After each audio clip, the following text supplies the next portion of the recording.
The stars shone brightly above the Kennedy Space Center as the final checks were made on humanity's newest achievement. The year was 2157, and after decades of hard work, humans had finally built ships that could travel faster than light. Samantha Wright stood watching from the observation deck. At 45 years old, she had spent her life working as a diplomat, solving problems between nations. Now she faced something much bigger.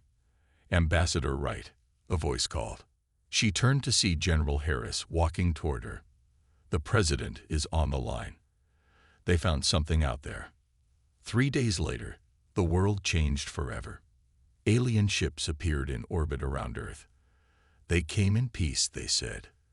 They belonged to something called the Galactic Council, a group of 27 alien species that govern the stars. "They want to meet us," President Clark told Samantha during an emergency meeting. "They've invited Earth to send representatives to their home base on a planet called Nexus Prime." Samantha nodded. "I'll need a team." "Already chosen," the president said. "Dr. Alan Martinez, our best physicist. Olivia Grant, expert in cultural studies. And Commander Keith Owens from the Defense Fleet." 1 week later, Samantha and her team boarded the EDF Starship Pioneer.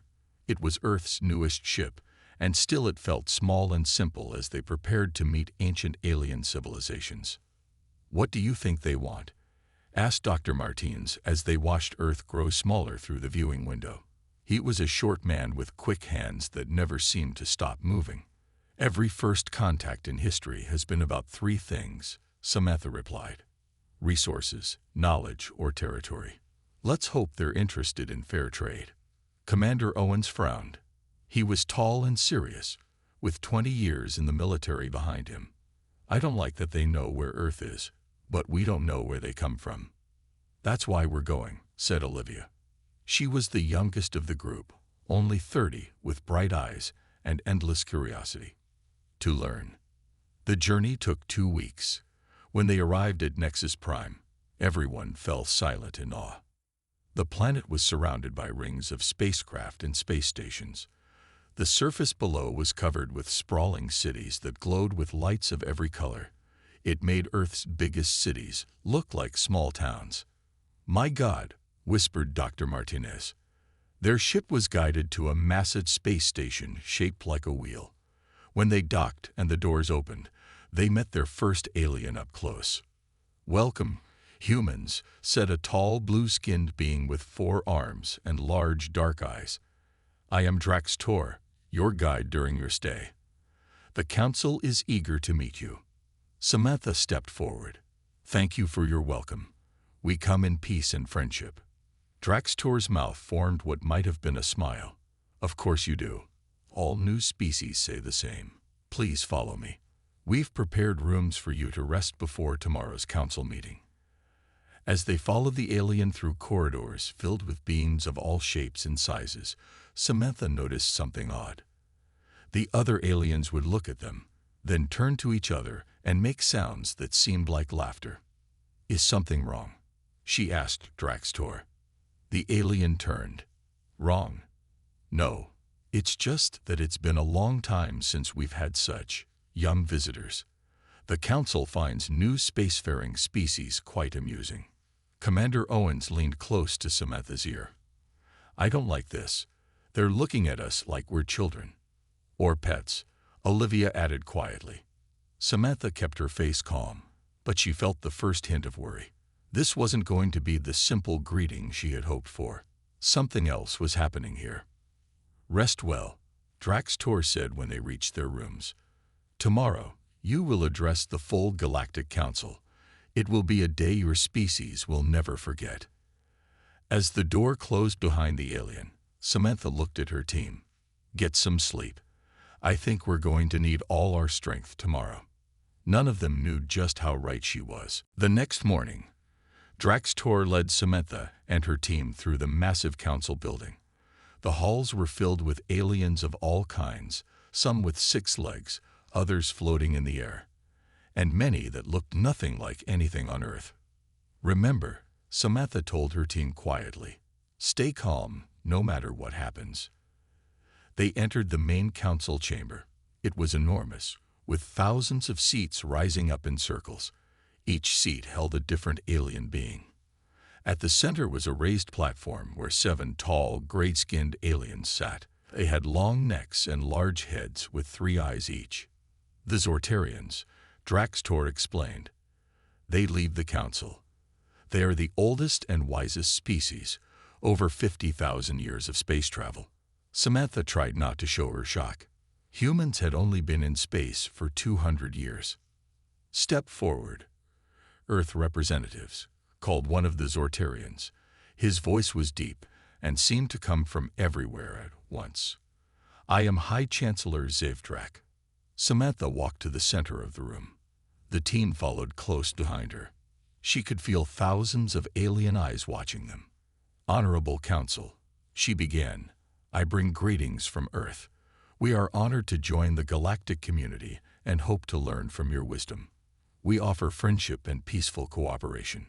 She continued her carefully prepared speech for 5 minutes. When she finished, the room was completely silent. Then one alien made a strange sound. Another joined in. Soon, the entire chamber filled with what could only be laughter. High Chancellor Zevdrak stood up. He was nearly 9 feet tall. Is that all, human? He asked in perfect English. Yes, High Chancellor, Samantha replied. Then allow me to respond. The Zortarian touched a button, and screens appeared all around the room. Let us review what you call achievements. For the next hour, Zevdrak picked apart everything humans had ever done. He showed Earth's cities and called them primitive shelters. He played Earth's most beautiful music and called it simple noise. He displayed Earth's most powerful weapons and said they were children's toys. Your fastest ships, he continued, are slower than our garbage haulers. Your longest-lived humans die after barely a century. Your greatest minds cannot solve problems our children master before their first growth cycle. Dr. Martinez stepped forward. With respect, High Chancellor, we are a young species. We have much to learn, but we learn quickly. Zevdrak's 3 eyes blinked slowly. Do you? Let us see. The floor opened, and a table rose up with strange devices on it. A simple test, the Chancellor said. Solve these equations. Dr. Martinez approached confidently, but as he looked at the alien mathematics, his face fell. The symbols made no sense to him. I cannot, he admitted after several minutes. The council chamber filled with laughter again. Perhaps your warrior would do better at a physical challenge, Zevdrak suggested. Commander Owens was led to another area where he had to fight against holographic aliens. Despite his military training, he could not beat even one of them. The aliens were too fast, too strong. For 3 hours, the council tested and humiliated the humans. They measured their strength, speed, and intelligence, always finding them lacking. Finally, Zevdrak raised his hand for silence. The council has reached a decision. Earth will be classified as a protected species. You are too weak to join us as equals. We will place supervisors on your planet to guide your development, for your own safety, of course. Olivia whispered to Samantha, they're going to take over Earth. Samantha's face remained calm, but inside she felt a mix of anger and fear. She had never faced such blatant disrespect in all her years as a diplomat. High Chancellor, she said, keeping her voice steady, we request time to consider your generous offer. Perhaps 3 days would be sufficient. Zevdrak looked amused. 3 days? Very well. It changes nothing, but you may have your time. Draxtor will show you back to your quarters. As they left the chamber, the laughter of thousands of aliens followed them down the hall. Commander Owen's hands were clenched into fists. We should leave now. Warn Earth. No, Samantha said firmly. That's exactly what they expect. But I have another idea. Her team looked at her, waiting. They think they know everything about humanity, she said. It's time to show them how wrong they are. For 3 days, the human team barely left their rooms. Dr. Martins worked nonstop on his computer. Olivia studied the alien cultures they had seen. Commander Owens reviewed recordings of the combat trials, and Samantha wrote and rewrote her speech. On the morning of the third day, Draxtor came to take them back to the council. "Have you accepted your place?" he asked, his blue face showing what seemed like pity. "We are ready to speak to the council," Samantha replied simply. The council chamber was just as full as before. The aliens whispered to each other as the humans entered. Some pointed and made laughing sounds. High Chancellor Zev Drak looked down at them. "Well, Ambassador Wright, do you accept Earth's classification as a protected species?" Samantha stepped forward. She wore the same plain uniform as before, but somehow she seemed taller. "High Chancellor, Honorable Council, I thank you for this second audience," she began.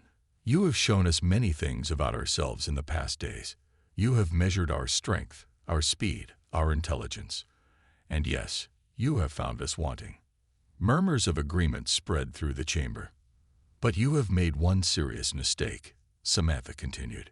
"You have only measured what we are, not what we become." She touched a small device in her hand. The screens around the chamber came to life, but not with images of Earth's achievements. Instead, they showed Earth's greatest failures: wars, destroyed cities, polluted oceans, starving children, failed space missions that ended in explosions, disease, pain, suffering. The council chamber grew quiet. "This is what we come from," Samantha said. "We were not born in paradise like the Zortarians. We did not evolve in peace like the Ardenians. We clawed our way up from the mud." She changed the images. Now they showed humans rebuilding after disasters, helping each other during floods, replanting forests, saving endangered animals. "You see our weakness as a flaw," she continued. "We see it as our strength. We fall, we fail, and then we get back up."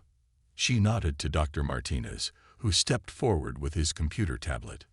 "In 3 days," he said, "I studied the schematics of your space station's power system. It's impressive. But it could be 8.7% more efficient with these modifications." He displayed his calculations. Several alien engineers in the audience leaned forward, their eyes widening. Commander Owens spoke next. "I lost every combat trial, but I identified 17 weaknesses in your defense systems that humans could exploit. Not because we're stronger, but because we think differently." Olivia added, "Your art shows perfect beauty, but it lacks the struggle that gives human art its power. We create because we feel deeply: pain, love, fear, hope. Our imperfection drives us." Samantha stepped forward again. "You offer to protect us, but protection leads to weakness. Challenge leads to strength, and humans have been challenging themselves since we first looked up at the stars." She paused and looked directly at High Chancellor Zev Drak. "You can classify us however you wish, but know this: in our short history, we have overcome every obstacle. We have survived every disaster. We have bounced back from every defeat, and we will continue to do so, with or without your approval." The chamber was completely silent now. Even Zev Drak seemed at a loss for words. Finally, a smaller alien with purple skin stood up from the middle rows. "I have a question for the human," she said. "If you reject our protection, what do you want from the Galactic Council?" Samantha smiled for the first time since they arrived. "The chance to prove you wrong." Whispers spread through the chamber. Some aliens looked angry, others confused. But a few, a growing number, looked interested. Zev Drak raised his hand for silence. "Bold words, Ambassador Wright. But words are not proof." "Then give us the chance to show you," Samantha replied. "That's all we ask." The High Chancellor's 3 eyes narrowed. "This council will consider your unusual request. Return tomorrow for our decision." As they left the chamber, Commander Owens whispered, "Did we change anything?" Samantha watched the aliens deep in discussion. "We made them think. And for humans, thinking leads to change. What she didn't say was that change could be dangerous, especially for those who had been in power for thousands of years. Back in their quarters, the human team waited nervously. Samantha sat quietly by the window, looking out at the countless ships moving around the space station. "Do you think they'll listen?" Olivia asked. "Some will," Samantha replied, "but not all, and maybe not enough." A soft chime sounded at their door. When it opened, instead of Draxtor, a different alien stood there. She was shorter than most they had seen, with purple skin and large eyes that seemed to change color. "I am Nelvox of the Ardenian Coalition," she said in a musical voice. "May I enter?" Samantha nodded, though Commander Owens moved protectively closer to the team. Nelvox stepped inside. "Your words today were unexpected, Ambassador Wright. Many on the council are upset." "And you?" Samantha asked. The alien's eyes shifted to a deep blue color. "I am interested. My people evolved on a harsh world, not unlike your Earth. We understand what it means to fight for survival." She sat down, her movements graceful despite her odd four-jointed arms. "The Council has been led by the Zortarians for over 10,000 years. They believe their way is the only way. They see struggle as primitive, because they've never had to struggle," Commander Owens said. Nelvox nodded. "Exactly. Their planet was rich in resources. Their evolution was peaceful. They have never known true hardship." "Why are you telling us this?" Dr. Martinez asked. "Because the Council is divided on what to do with you," Nelvox replied. "And I believe you deserve to know what you're facing." She touched a small device on her wrist, and a hologram appeared showing the Council chamber. The Zortarians were arguing with several other species. High Chancellor Zev Drak wants to maintain the protected species classification, Nelvox explained. "Others, like myself, think you should be given a chance to prove yourselves." Olivia leaned forward, studying the hologram. "There's something else you're not telling us." Nelvox's eyes shifted to a deep purple. "You are perceptive." She hesitated. "There is a pattern. Species classified as protected often find their planet's resources harvested, their development controlled. Some never advance beyond where they were when the Council found them." "It's colonization," Samantha said, her voice hard. "Not protection." "I cannot officially confirm that," Nelvox said carefully. "But you are not wrong." While they talked, Dr. Martinez had been searching through data on his tablet. "Look at this," he said suddenly. He showed them records of other species that had been protected. Many had vanished from the records after a few hundred years. "They're eliminating competition," he whispered. Samantha's mind raced. This wasn't just about pride anymore. Earth's future was truly at stake. "What do you suggest we do?" she asked Nelvox. The alien stood up. "I cannot advise you directly. But know this, the Council respects strength and fears weakness, yet they also fear threats to their power. So we need to be strong enough to earn respect, but not so strong they see us as a threat," Commander Owens said. "A difficult balance," Nelvox agreed. She moved toward the door. "I should not stay longer, but there are others who think as I do. You are not without allies here." After she left, the team gathered around Samantha. "We need a new approach," Samantha said. "They expect us to either accept their protection or defy them openly. We'll do neither." "What then?" asked Olivia. Samantha smiled, but there was steel in her eyes. "We'll use their underestimation of us to our advantage. If they think we're weak, let them. While they're not watching, we'll build strength, make allies, learn their weaknesses." "That could take years," Commander Owens pointed out. "Then that's how long it takes," Samantha replied. "The Council has existed for millennia. They think in the long term. So must we." She looked at each member of her team. "From now on, we play their game, but with our rules. Are you with me?" One by one, they nodded. None of them knew it yet, but that moment would later be remembered as the beginning of humanity's rise in the galaxy. The next day, instead of returning to the Council chamber, Samantha asked to meet with representatives from different species in a smaller room. The council agreed, thinking she was giving up. Divide and conquer, she told her team. We need to talk to them one by one. Throughout the day, Samantha met with aliens from 12 different worlds. She didn't beg or argue. Instead, she listened to their stories and asked questions about their worlds. Meanwhile, Olivia visited the station's cultural center. There, she found many younger aliens interested in Earth's art, music, and stories. Your war stories are fascinating, said a young Zortarian with only 2 eyes instead of 3. My name is Xalner. I study history. War isn't something we're proud of, Olivia explained. But that's what makes them powerful, Xalner replied. My people have no such stories. We've been peaceful for so long, we'd forgotten how to change. By the end of the day, Olivia had gathered a small group of aliens who wanted to learn more about human culture. They didn't see humans as primitive. They saw them as interesting. Dr. Martinez spent his time in the technical areas of the station. At first, the alien engineers ignored him. But when he solved a power flow problem they had been struggling with, they started to pay attention. How did you think of that? Asked a 6-armed engineer. We humans are good at fixing things, Martinez explained. When you don't have advanced technology, you learn to work with what you have.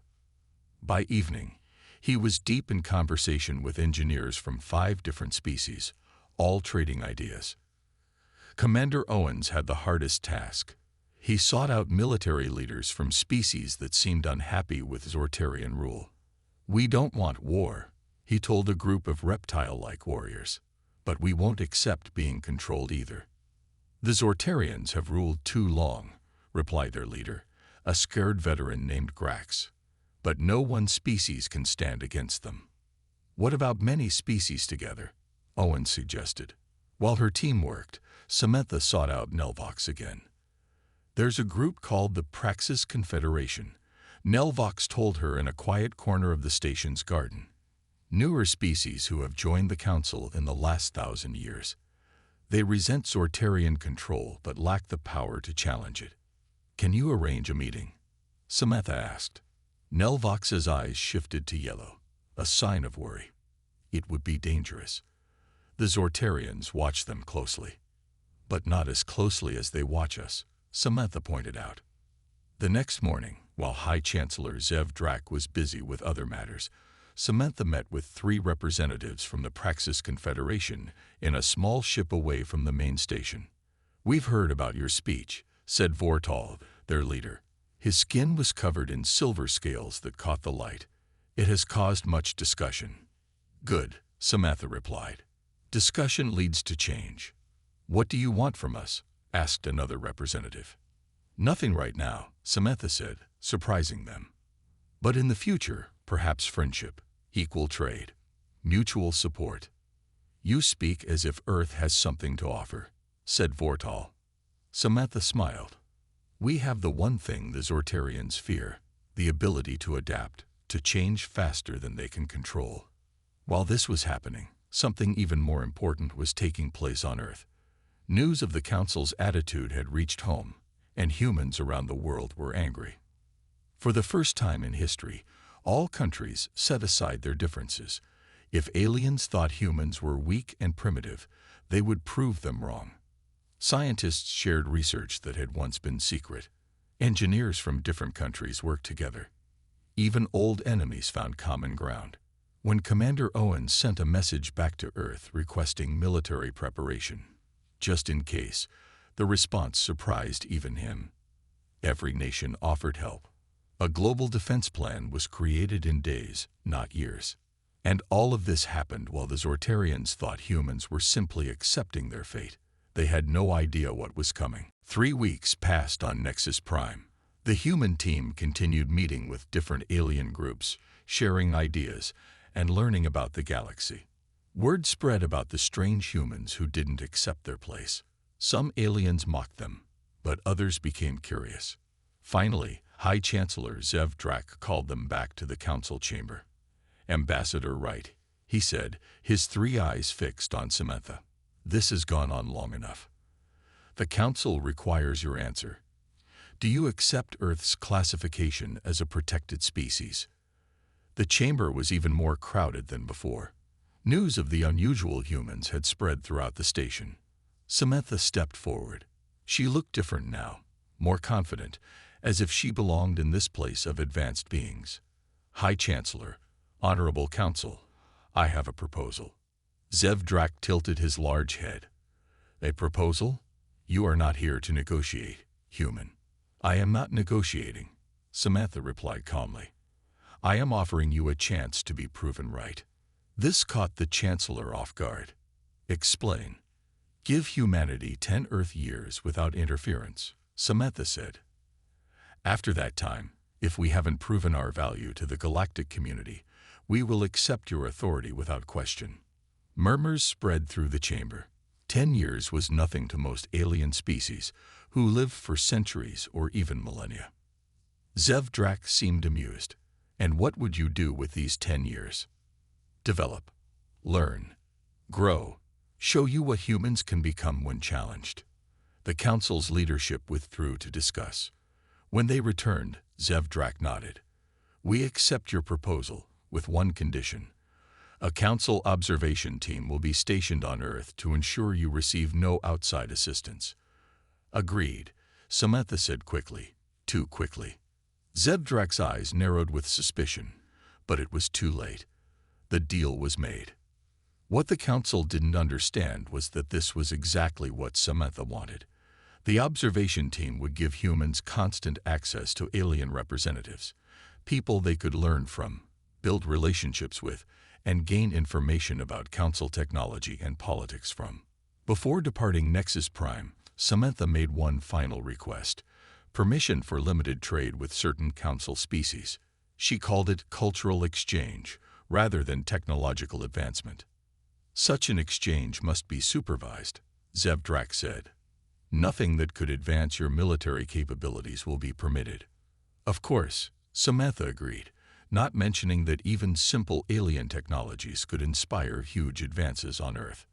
On their last day, Dr. Martins met one final time with the alien engineers he had befriended. "I wish we had more time to work together," one engineer said. Martinez smiled. "We will. Someday." Commander Owens had a quiet meeting with Grax, the reptilian warrior. They exchanged small devices that looked like gifts, but were actually secure communication systems. "Until we meet again," Grax said. Olivia said goodbye to the young aliens interested in human culture. "We'll send more stories," she promised. As they prepared to board their ship, Nelvox approached Samantha. "You played this well," she said quietly. "But be careful. The Zortarians did not reach their position by being foolish. They will be watching." "Let them watch," Samantha replied. "Sometimes the most important changes happen right in front of your eyes, but you don't see them until it's too late." As the EDF Starship Pioneer departed Nexus Prime, High Chancellor Zevdrak watched from his private chamber. "They think they've won something," he said to his advisor. "Perhaps they have," the advisor replied. 10 years of freedom before we take control of their world." "A clever delay, nothing more," Zevdrak said dismissively. "What can primitives achieve in 10 years? They'll spend the time arguing among themselves, as young species always do." The advisor nodded obediently, but he wasn't so sure. Something about those humans felt different. They didn't react like other species the Council had encountered. Meanwhile, on the Pioneer heading home, Samantha gathered her team. "The real work starts now," she said. "We have 10 years to change everything." 5 years passed quickly. Earth had changed in ways that amazed even the Council observation team living there.